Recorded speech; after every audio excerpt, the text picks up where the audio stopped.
엄마, 간병비는 제가 다 챙길게요. 정말이니? 고맙구나, 아들아. 걱정하지 마세요. 어머니 치료에만 신경 쓰시면 돼요. 아이고, 내가 이렇게 아프니까 우리 아들한테 짐만 되는구나. 평생을 가족을 위해 살아온 저였습니다.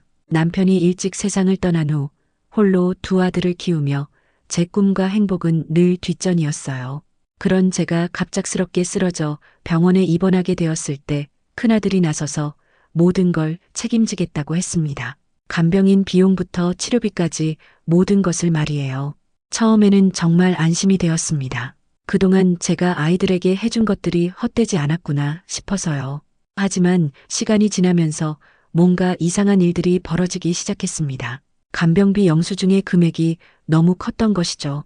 여러분도 혹시 가족을 무조건 믿었다가 배신당한 경험이 있으신가요? 가장 믿었던 사람에게 속았을 때의 그 충격을 아시나요?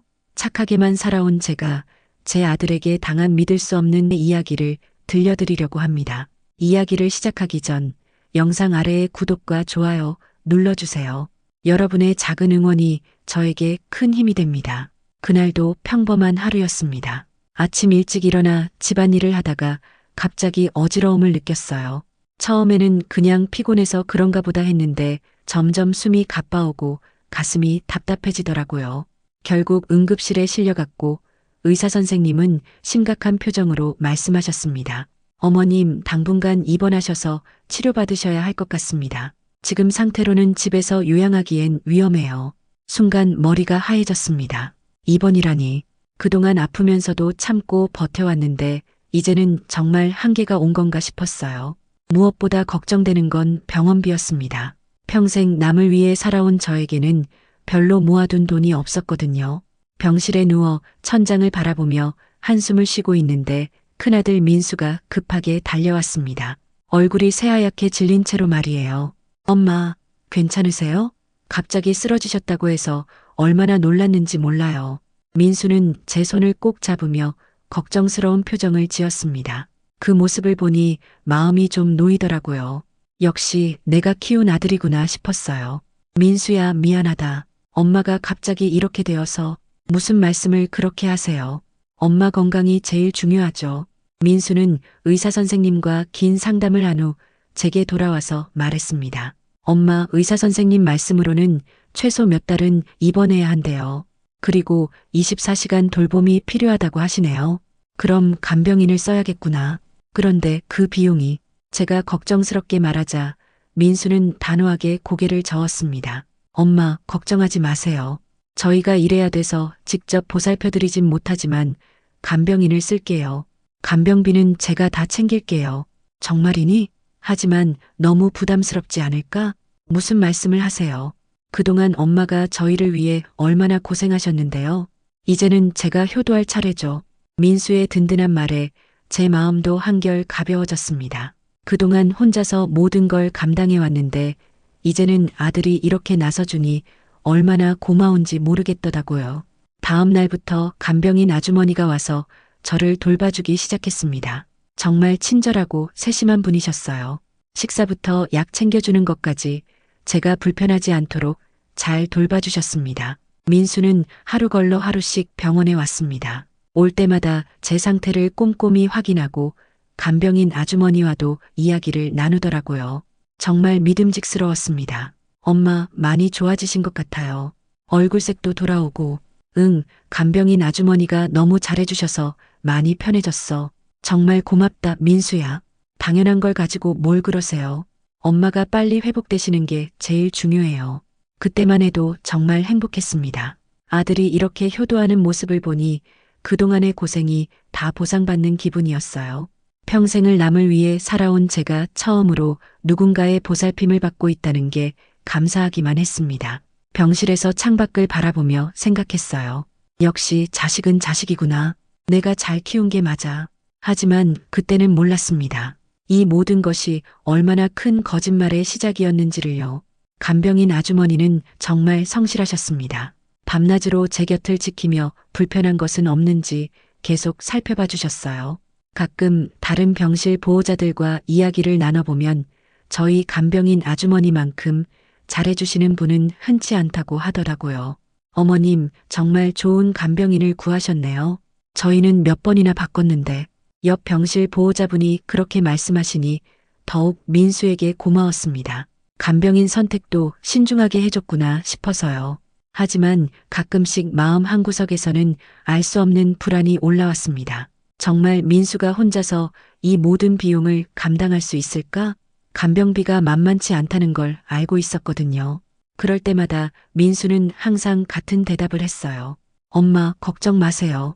제가 다 해결할 수 있어요. 그 말을 들으며 저는 안심했습니다. 우리 아들이 이렇게 든든하구나. 이제는 정말 제가 쉬어도 되는구나 싶었어요. 그런데 그때는 정말 몰랐습니다. 이 모든 안심이 얼마나 큰 착각이었는지를요. 입원한 지 2달이 지났을 때였습니다. 그동안 민수는 정말 말 그대로 모든 것을 책임져 줬어요. 간병비는 물론이고 치료비까지 말이죠. 저는 그저 감사할 뿐이었습니다. 그런데 그날 민수가 병실에 왔을 때 표정이 평소와 달랐어요. 뭔가 난처한 기색이 역력했습니다. 제 침상 옆에 앉더니 한참을 머뭇거리더라고요. 민수야, 무슨 일 있니? 표정이 안 좋네. 아니에요, 엄마. 그냥 회사 일이 좀 복잡해서요. 하지만 제가 봐도 뭔가 말하고 싶어 하는 게 보였어요. 결국 민수가 조심스럽게 입을 열었습니다. 엄마, 사실은 이번 달에 제가 돈이 좀 부족해요. 그 말을 듣는 순간 가슴이 철렁했습니다. 하지만 표정으로는 내색하지 않으려고 노력했어요. 아, 그래. 무슨 일이 있었니? 회사에서 프로젝트가 늦어지면서 보너스 지급이 연기됐어요. 그래서 이번 달은 좀 어려울 것 같아요. 간병비는 엄마가 내주셔야 할 것 같습니다. 민수의 말에 저는 당황했지만 아들이 지금까지 얼마나 많은 걸 해줬는지 생각하니 당연히 도와줘야겠다는 생각이 들었어요. 그럼 그렇지. 네가 지금까지 얼마나 고생했는데 이번에는 엄마가 낼게. 정말 죄송해요, 엄마.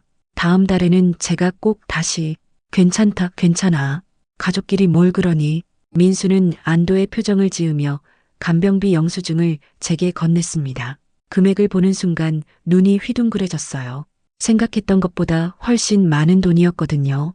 민수야, 간병비가 이렇게 많이 나오는 거야? 네, 24시간 간병이다 보니까 좀 비싸요. 그래도 엄마 건강을 위해서는 어쩔 수 없죠.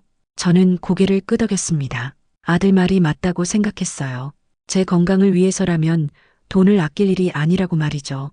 그래서 그 자리에서 바로 돈을 건넸습니다. 고마워, 민수야. 네가 지금까지 혼자 다 감당했으니까. 민수는 돈을 받으며 미안해하는 표정을 지었어요. 정말 진심으로 미안해하는 것 같았거든요. 그런데 다음 달에도 똑같은 일이 벌어졌습니다. 민수가 또다시 난처한 표정으로 왔어요. 엄마, 또 죄송한 말씀을 드려야 할 것 같아요. 이번 달도 제가 돈이 부족해서. 아, 또? 네, 정말 죄송해요. 회사 상황이 생각보다 좋지 않아서요. 저는 조금 의아했지만 요즘 경기가 안 좋다는 뉴스를 많이 봤기 때문에 이해할 만하다고 생각했어요. 그럼 어쩔 수 없지. 이번에도 엄마가 낼게. 이번에도 민수가 건넨 영수증의 금액은 지난달과 똑같았습니다. 상당히 큰 금액이었어요. 하지만 저는 별다른 의심 없이 돈을 건넸습니다. 민수야, 너무 미안해하지 마. 엄마가 낼 수 있으니까. 정말 고맙습니다, 엄마. 빨리 회사 상황이 나아져서 다시 제가 부담드릴게요. 그런데 시간이 지나면서 뭔가 이상하다는 생각이 들기 시작했어요. 간병인 아주머니와 이야기를 나누다 보니 궁금한 게 생겼거든요. 아주머니, 보통 간병비가 얼마나 나와요? 24시간 간병 기준으로 하루에 10만 원 정도예요. 한 달이면 대략 300만 원 정도 나오죠. 그 말을 듣는 순간 이상했어요. 민수가 가져온 영수증의 금액과 차이가 있었거든요. 하지만 그때도 병원마다 다르겠지라고 생각했어요. 그런데 결정적인 순간이 왔습니다. 옆 병실 보호자분과 이야기를 나누던 중이었어요. 어머님, 간병비가 한 달에 얼마나 나와요? 저희는 하루에 10만 원씩 나와서 한 달이면 300만 원 정도 나와요. 24시간 간병이라 밤낮으로 계속 붙어 있어야 하거든요. 간병인 아주머니 인건비에 식대, 교통비까지 포함하면 이 정도는 나올 수밖에 없어요. 좀 부담스럽긴 하지만 혼자서는 도저히 감당할 수 없으니 어쩔 수 없죠. 300만 원이요? 저희는 600만 원 나오던데요. 그 보호자분이 깜짝 놀라며 말했어요. 600만 원이요? 어머님, 그건 너무 이상한데요? 24시간 간병이라고 해도 하루 최대 15만 원을 넘기기 어려운데 600만 원이면 거의 2달치 금액이에요. 혹시 다른 치료비나 병실료까지 다 포함된 건 아닌가요? 그 말을 듣는 순간 머리가 띵해졌습니다. 900만 원이 2달치라고요? 그럼 제가 낸 돈은 대체 뭐란 말인가요? 정말요? 2달치나 되는 금액이에요? 네, 맞아요. 한 달에 300만 원에서 350만 원 선이 보통이거든요. 600만 원이면 정말 비정상적으로 큰 금액이에요. 그 순간 온몸에 소름이 돋았습니다. 뭔가 잘못됐다는 확신이 들었어요. 하지만 아직도 믿고 싶지 않았습니다. 우리 민수가 설마 저한테 거짓말을 했을 리는 없다고 말이에요. 다음 날 밤 잠을 이룰 수가 없었어요. 계속 그 보호자분의 말이 머릿속을 맴돌았습니다. 2달치 금액이라는 말이 귓가에서 떠나지 않았어요. 하지만 여전히 믿고 싶지 않았어요. 제가 평생을 키운 아들이 저한테 거짓말을 할 리가 없다고 생각했거든요. 분명히 제가 뭔가 잘못 이해한 거라고, 다른 이유가 있을 거라고 스스로를 달랬습니다. 새벽이 되어서야 결심을 굳혔습니다. 직접 확인해 봐야겠다고 말이에요. 더 이상 의심만 하고 있을 수는 없었어요. 다음 날 아침 민수가 면회를 온 시간을 피해서 간병인 아주머니께 조심스럽게 말씀드렸어요. 아주머니, 제가 부탁이 하나 있어요. 네, 어머님. 무슨 일이세요? 혹시 원무과에 가서 간병비 계약서를 받아올 수 있을까요? 제가 직접 확인해 보고 싶어서요. 간병인 아주머니는 의아한 표정을 지으시더라고요. 어머님, 무슨 일이 있으신가요? 아드님이 뭔가 잘못 설명하신 건가요? 아니에요. 그냥 제가 궁금해서요. 제 돈이 나가는 거니까 정확히 알고 싶어서요. 아주머니는 고개를 끄덕이며 원무과로 가주셨습니다. 그 짧은 시간이 정말 길게 느껴졌어요. 가슴이 두근두근 뛰고 손에는 식은땀이 났습니다. 30분 후 간병인 아주머니가 돌아오셨어요. 손에는 병원 공식 계약서가 들려 있었습니다. 어머님, 여기 있어요. 원무과에서 발급받은 정식 계약서예요. 떨리는 손으로 계약서를 받아들었습니다. 그리고 그 순간 제 눈앞에 펼쳐진 진짜 금액을 보는 순간 숨이 막혔어요. 하루 10만 원, 한 달 300만 원. 민수가 저에게 요구했던 600만 원의 정확히 절반이었습니다. 손끝이 떨리기 시작했어요. 계약서를 다시 한번, 2번 확인해 봤지만 틀림없었습니다. 제가 2달 동안 낸 1200만 원 중에서 600만 원은 대체 어디로 간 건가요? 어머님, 괜찮으세요? 얼굴이 너무 창백하신데. 간병인 아주머니가 걱정스럽게 물어보셨지만 저는 대답할 수가 없었어요. 목이 메어서 말이 나오지 않았거든요. 그제야 모든 게 명확해졌습니다. 민수가 제게 한 말들, 회사 상황이 어렵다, 보너스가 연기됐다는 모든 게 거짓말이었어요. 처음부터 끝까지 계획된 거짓말이었습니다. 제가 평생을 키운 아들이 아픈 어머니를 속여서 돈을 빼돌린 거였어요. 그것도 한 번이 아니라 2번이나 말이에요. 눈물이 쏟아지기 시작했습니다. 분노보다는 절망감이 더 컸어요. 어떻게 내 아들이 이럴 수 있을까? 내가 뭘 잘못했길래? 어머님, 정말 괜찮으세요? 물 좀 드실까요? 간병인 아주머니가 물을 따라주셨지만 손이 너무 떨려서 제대로 마실 수도 없었어요. 그날 하루 종일 멍하니 앉아 있었습니다. 밥도 제대로 못 먹고 말도 거의 하지 않았어요. 머릿속에는 온통 민수 생각뿐이었습니다. 내가 어디서 잘못 키웠을까? 돈이 그렇게 중요했을까? 아픈 엄마한테서 어떻게 이런 짓을 할 수 있을까? 저녁 무렵 민수가 면회를 왔어요. 평소처럼 밝은 표정으로 말이에요. 엄마, 오늘 컨디션이 어때요? 좀 나아지셨어요? 그 순간 정말 소름이 돋았어요. 어떻게 저를 속이고도 이렇게 태어날 수 있을까요? 마치 아무 일도 없었다는 듯이 말이에요. 민수야, 네 엄마, 뭐 필요한 거 있으세요? 간병비 말이야. 그 순간 민수의 표정이 살짝 굳어지는 게 보였어요. 하지만 금세 태어난 척했습니다. 간병비요? 뭐 문제 있나요? 아니야. 그냥 궁금해서. 그 순간 저는 바로 따지고 싶었어요. 하지만 참았습니다. 아직 확신이 서지 않았거든요. 혹시 제가 뭔가 놓친 게 있을지도 모른다고 생각했어요. 민수는 그날도 30분 정도 있다가 갔습니다. 회사 일이 있어서라는 핑계를 대면서 말이에요. 혼자 남겨진 저는 계속 생각했어요. 이걸 어떻게 해야 할까? 민수를 직접 추궁해야 할까? 아니면 더 확실한 증거를 모아야 할까? 그런데 가장 마음 아픈 건 따로 있었어요. 제가 민수를 믿지 못한다는 게 아니라 민수가 저를 이렇게 속였다는 사실 자체였어요. 며느리와 손주 생각도 났습니다. 이 일이 알려지면 가족이 어떻게 될까요? 민수 때문에 가족 전체가 흔들릴 텐데. 하지만 동시에 이런 생각도 들었어요. 이대로 넘어가면 민수는 또 다른 거짓말을 할 거라는 생각이요. 그리고 저는 계속 바보처럼 속을 거라는 생각이요. 밤이 깊어갈수록 마음이 더욱 복잡해졌습니다. 가족을 위해서라도 이 일을 덮어야 할까요? 아니면 진실을 밝혀야 할까요? 결국 새벽녘에 결심을 굳혔습니다. 더 이상 침묵할 수는 없다고 말이에요. 가족을 위해서라도, 그리고 저 자신을 위해서라도 진실을 밝혀야겠다고 결심했습니다. 민수가 저를 어머니로 생각한다면 이런 짓은 하지 않았을 거예요. 이제는 제가 더 이상 당하고만 있을 수는 없다는 걸 보여줘야겠다고 생각했습니다. 한 달 후 드디어 퇴원하는 날이 왔습니다. 몸은 많이 좋아졌지만 마음은 여전히 무거웠어요. 그동안 민수의 거짓말에 대해 계속 생각했지만 아직 어떻게 할지 확실히 정하지 못했거든요. 민수가 퇴원 수속을 도와주러 왔을 때도 평소와 다름없이 행동했어요. 엄마, 정말 다행이에요. 이제 집에서 편히 쉬실 수 있겠네요. 그러게. 고맙다, 민수야. 그동안 정말 고생 많았어. 그 순간 민수의 표정이 살짝 어두워지는 게 보였어요. 아마 그동안 자신이 한 일들을 생각했나 봅니다. 엄마, 퇴원하시면 가족들이 모두 모여서 식사라도 하면 어떨까요?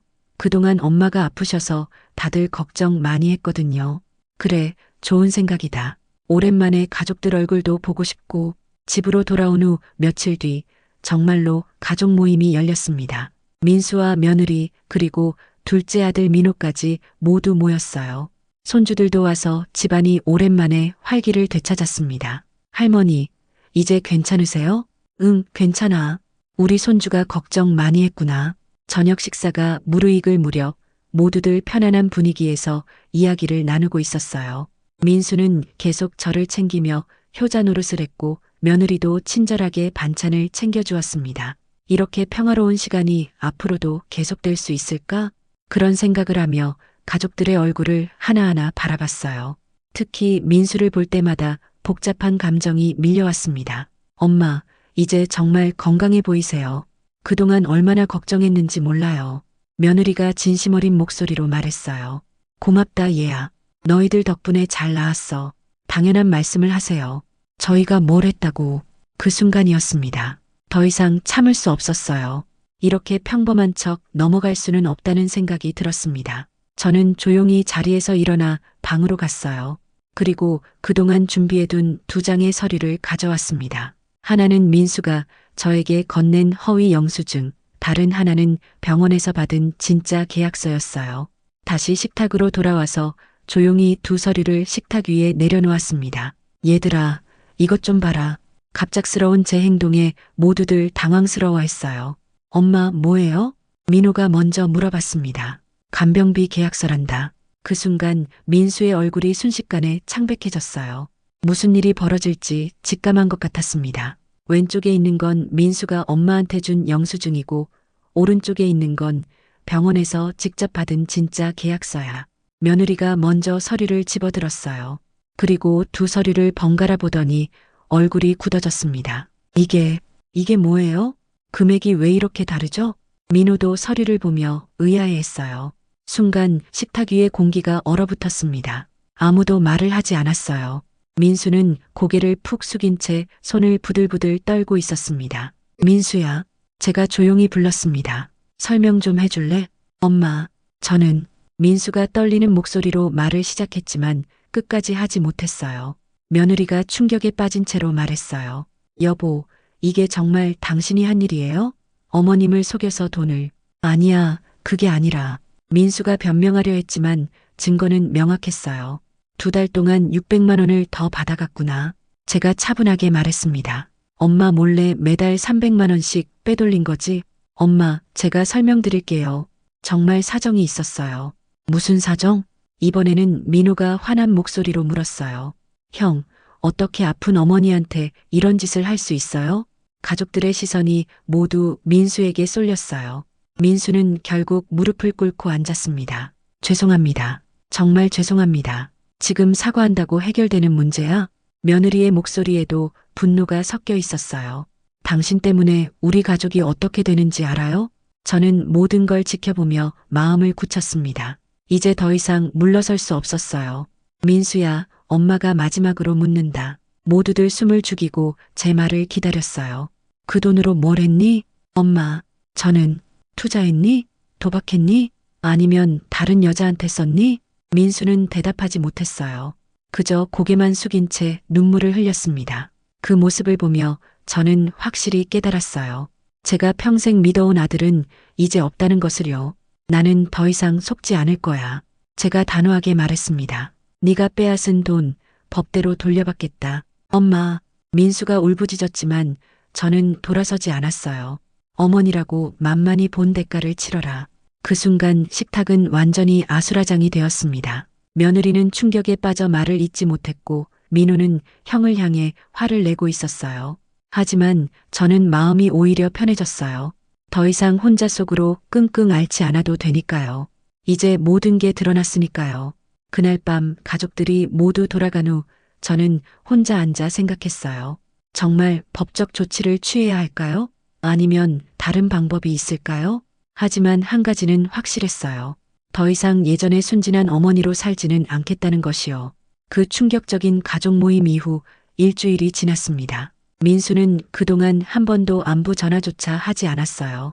아마 어떤 얼굴로 저를 대해야 할지 모르겠다는 거겠죠. 저는 그 일주일 동안 정말 많은 생각을 했습니다.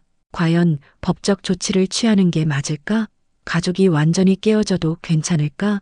하지만 결론은 같았어요. 더 이상 당하고만 살 수는 없다는 것이었습니다. 마침내 변호사 사무실을 찾아갔습니다. 처음에는 정말 떨렸어요.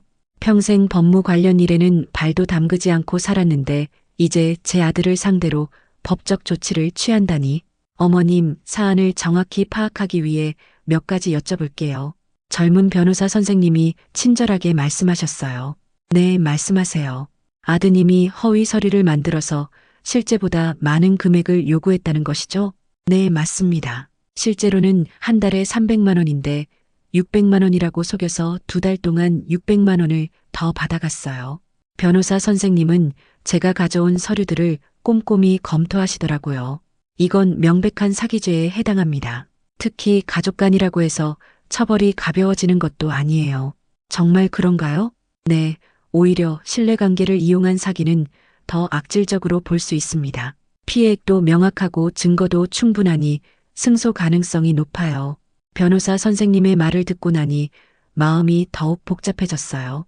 정말 제 아들이 감옥에 들어갈 수도 있다는 생각이 드니까요. 어머님, 혹시 합의를 원하시면 그쪽으로도 진행할 수 있어요. 아드님이 잘못을 인정하고 피해액을 변상한다면 말이죠. 그렇게 할 수 있나요? 네, 하지만 그것도 아드님이 진심으로 반성하고 협조할 때 가능한 일이에요. 그날 상담을 마치고 집으로 돌아오는 길, 정말 많은 생각이 들었어요. 민수에게 마지막 기회를 줘야 할까? 아니면 바로 법적 조치를 취해야 할까? 그런데 집에 도착하니 민수가 현관 앞에서 기다리고 있었어요. 며칠 만에 보는 아들의 모습이 너무 초라해 보였습니다. 엄마, 왜 왔니? 죄송합니다. 정말 죄송해요. 민수는 제 앞에서 다시 무릎을 꿇었어요. 엄마, 제가 정말 잘못했어요. 변명의 여지가 없어요. 지금 와서 사과한다고 달라지는 게 있니? 그 돈, 제가 다 갚을게요. 어떻게 해서든 갚겠어요. 민수의 목소리에는 절망이 섞여 있었어요. 무슨 돈으로? 제가 대출을 받든 뭘 팔든 해서라도 갚겠어요. 그 순간 저는 민수에게 물어봤어요. 그 돈으로 정말 뭘 했니? 민수는 한참을 머뭇거리더니 겨우 입을 열었어요. 투자에 실패했어요. 투자? 주식에 투자했는데 다 잃었어요. 엄마 간병비로 받은 돈까지. 그제야 모든 게 명확해졌어요. 탐욕에 눈이 멀어서 아픈 어머니의 돈까지 건드린 거였어요.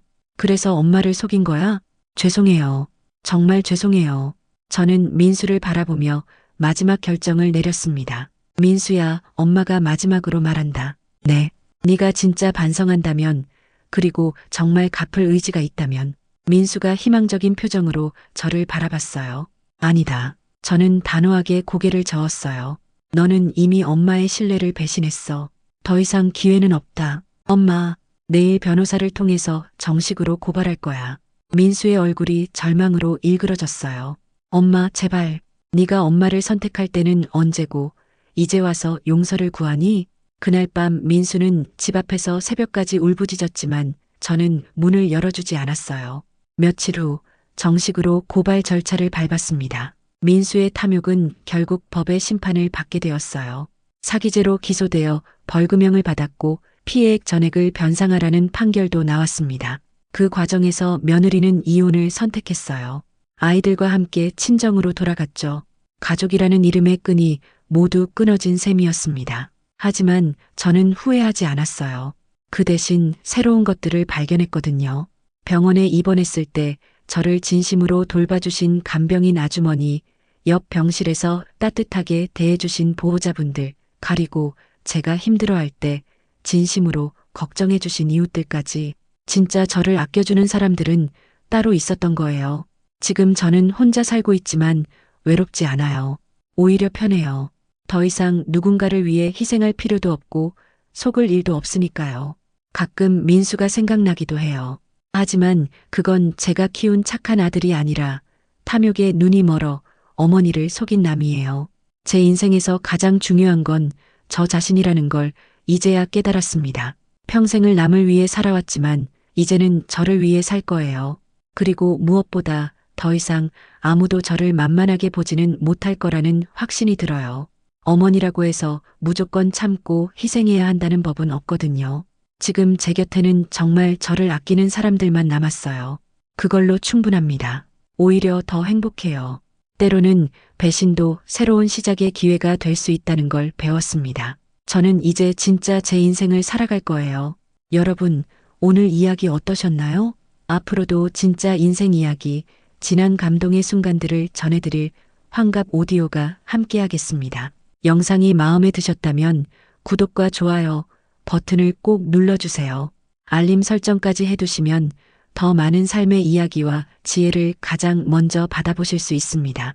따뜻한 마음으로 10년은 더 젊게, 20년은 더 행복하게 사는 그날까지 환갑 오디오였습니다. 감사합니다.